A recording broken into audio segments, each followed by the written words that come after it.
হযরত ইউসুফ আলাইহিস সালামকে যখন কুয়ার মধ্যে ফেলে দেয়, কেনানের গভীর জঙ্গল, আল্লাহর পয়গম্বর ইউসুফ আলাইহিস সালাম গায়ের জামা খুলে ফেলেছে, হাত পা বেঁধে ফেলেছে, পরনের পুরা কাপড়গুলো খুলে একেবারে উলঙ্গ করে হাত পা বেঁধে যখন ইউসুফ পয়গম্বরকে কুয়ার মধ্যে ছেড়ে দিয়েছে, এখনো নিচে যেতে পারে নাই, আল্লাহ তাআলা জিবরাইল আমিনকে ডাক দিয়া বলে, জিবরাইল, এই গভীর কুয়ার ভিতরে আমার ইউসুফ যদি পড়ে যায়, অনাবাদ কুয়া, অনাবাদি কুয়া, এই ইউসুফ কুয়ার ভিতরে পানির ভিতরে পড়ে গেলে ইউসুফ বাঁচবে না। জিবরাইল, তুমি কোথায়? জলদি যাও, আমার ইউসুফের পায়ের নিচে তোমার ডানাটা বিছিয়ে দাও। বিশ্বনবী এক হাদিসে বলেন যে বিশ্বনবী হযরত জিবরাইল আমিনের সাথে যখন একবার সাক্ষাৎ হয়, তিনি জিজ্ঞাসা করেন, ভাই জিবরাইল, আপনার চলার গতি কত?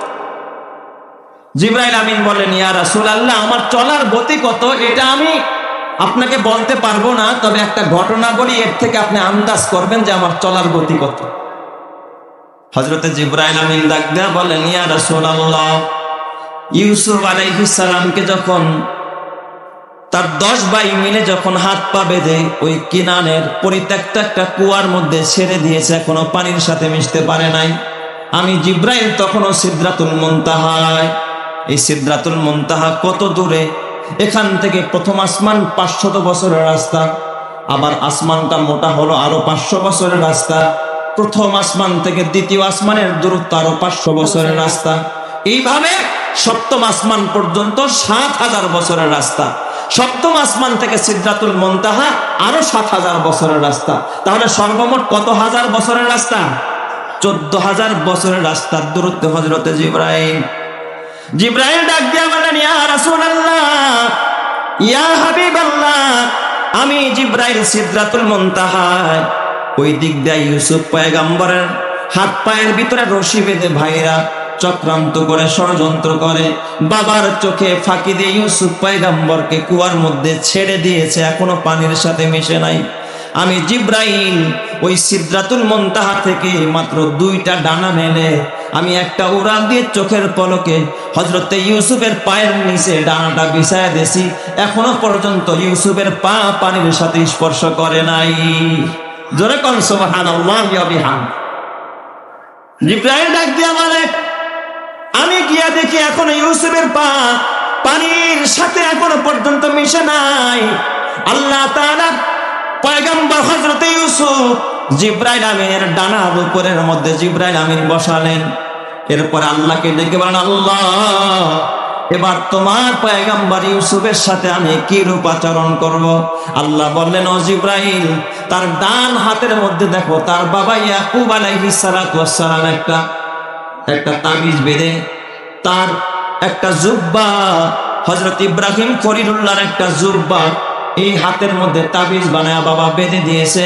ওই তাবিজটা খুলে জুব্বা মোবারক আমার ইউসুফের উলঙ্গ দেহের মধ্যে তুমি পরায়া দাও।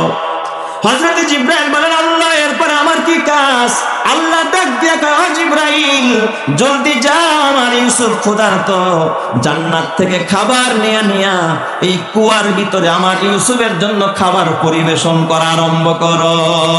ইউসুফকে গভীর কূপে করিয়া পালন, বেহেশতেরি খাবার দিয়া করিলেন লালন, জলিল জব্বার আল্লাহ পাক পরোয়ার, কে বুঝিতে পারে মাওলা মহিমা তোমার? বলেন না মহিমা কার? আরো জোরে বলেন মহিমা কার? পুরা ঘটনা বলা আমার মাকসাদ না। ইউসুফ পয়গম্বরকে সেখান থেকে বণিক দল উঠায়া মিশরের বাজারে নিয়ে গোলাম বানায়া বিক্রি করেছে। আর ওই মিশরের প্রেসিডেন্টের বিবি আজিজে মিসর ইউসুফ পয়গম্বরকে কোরায় করে তিনি গোলাম বানিয়ে বাসায় নিয়ে গেছে। কিন্তু আল্লাহ পাকের কুদরতের কি কারিশমা, সেখান থেকে আল্লাহ তাআলা গোলামের জিনজির থেকে আল্লাহ তাআলা তাকে আবার জেলখানায় ঢুকাইছে। 7 বছর কারারুদ্ধ হওয়ার পরে সেখান থেকে বের করে আল্লাহ তাআলা হযরত ইউসুফ আলাইহিস সালামকে মিশরের প্রেসিডেন্টের চেয়ারে বসায়া দিয়েছে। জোরে কোন সুবহানাল্লাহ। তারা বলেন, সর্বময় ক্ষমতার মালিক কে? ওরা চেয়েছিল জেলখানায় ঢুকায়া শেষ করে দিবে, ওরা চেয়েছিল আল্লামা মামুনুল হকের জবানকে স্তব্ধ করে দিবে, জেলখানায় ঢুকায়া শেষ করে দিবে। কিন্তু কোরআনের বাতিকে যত ফুয়াবে, যত কথা ঠিক না ঠিক জোরে কও।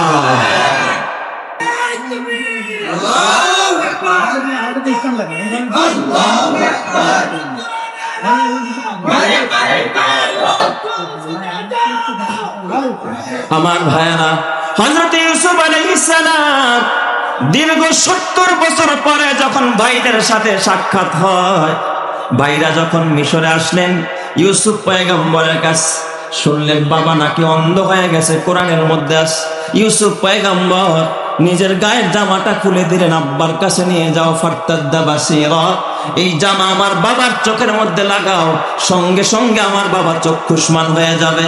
সুবহানাল্লাহ। জামানিস লম্বা ইতিহাস আমি লম্বা করে বলবো না।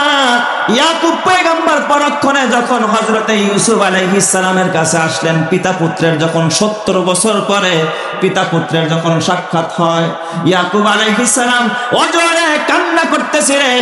ইউসুফ পয়গম্বর তখন ইয়াকুব পয়গম্বরকে ডাক দিয়ে বলে, আব্বা আপনি একজন পয়গম্বর। ও আব্বা আমিও একজন পয়গম্বর। তবে আব্বা আপনি কি আখিরাত বিশ্বাস করেন না, তাকদীর বিশ্বাস করেন না? আব্বা আপনি কি আল্লাহর উপরে পরিপূর্ণ ঈমান রাখেন না? ইয়াকুব পয়গম্বর কয়, ইউসুফ তুমি এটা কেমন প্রশ্ন করলা? আমি কেন তাকদীর বিশ্বাস করব না? কেন আমি আখিরাত বিশ্বাস করব না? আব্বা গো, যদি তাকদীর বিশ্বাস করে থাকেন, আখিরাত বিশ্বাস করে থাকেন, সবকিছু যদি ভালো মন্দ রবের পক্ষ থেকে হয়, এই বিশ্বাস যদি আপনার থাকে, তাহলে আপনি পয়গম্বর হয়ে কেন আমি ইউসুফের জন্য আপনি কাঁদতে কাঁদতে চক্ষু দুইটা কেন অন্ধ করে ফেলেছেন? বাবা 70 বছর কেন আপনি কেঁদেছেন যে আমি খেয়ে আসি না না খেয়ে আছি, আমি বেঁচে আছি নাকি মরে গেছি, আমি সুখে আছি নাকি দুঃখে আছি, এই চিন্তা আর এই টেনশন করতে করতেই তো আপনার চক্ষু অন্ধ হয়ে গেছে কাঁদতে কাঁদতে। আব্বা তাকদীরের উপরে যদি আপনার বিশ্বাস থাকতো, আপনি এত লম্বা সময় কোনোদিন ক্রন্দন করতেন না। আব্বা গো, আপনি কেন এতদিন পর্যন্ত আমি ইউসুফের জন্য ক্রন্দন করেছি? ইয়াকুব পয়গম্বর ডাক দিয়ে আবার, ও কলিজার টুকরা ইউসুফ, তুমি তো জানো না রে বাবা, তুমি খেয়ে আসো না না খেয়ে আসো, এই জন্য আমি বাবা কাঁদি নাই। তুমি বেঁচে আসো না মরে গেছো, এই জন্য আমি কাঁদি নাই। তুমি সুখে আসো নাকি দুঃখে আসো, এই জন্য আমি বাবা কাঁদি নাই। আমি বাবা কেন কেঁদেছি জানো নি? ও ইউসুফ আমি কেন কেঁদেছি তুমি জানো কি না? বললেন, বাবা আপনি বলেন কেন আপনি কেঁদেছেন? হযরতে ইয়াকুব পয়গম্বর কয়, ইউসুফ আমি কেঁদেছি শুধু একটা মাত্র কারণে, যে তুমি আমার হাত ছাড়া হয়ে গেছো, দূরে চলে গেছো।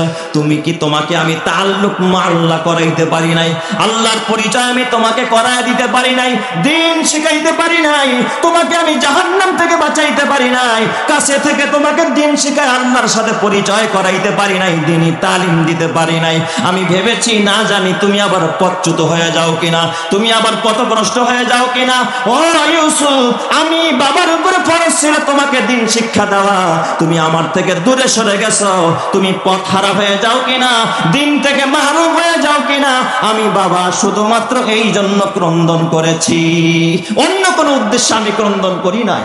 তাহলে এই ঘটনা থেকে বোঝা গেল একজন বাবার উপরে দায়িত্ব হলো সন্তানকে দিন শিক্ষা দেওয়া।